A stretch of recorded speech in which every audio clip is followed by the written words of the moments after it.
one of the schools, we're taking home this magnificent trophy.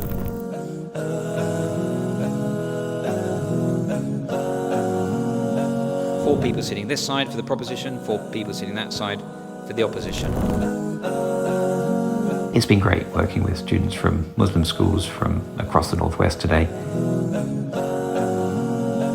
It shouldn't just be a thing for private schools, it should be for everyone.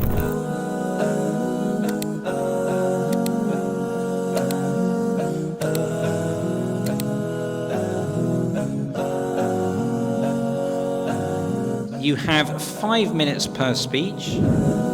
It's been really inspiring to see how quickly they've picked up the skills of debating and how enthusiastically and passionately they've been debating with each other. You are actually competing against people who are on your side.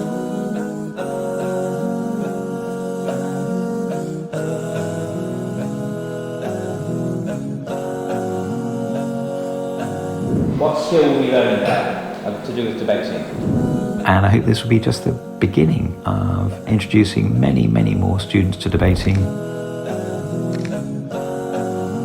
Hopefully opening the door to them using this skill for many years to come.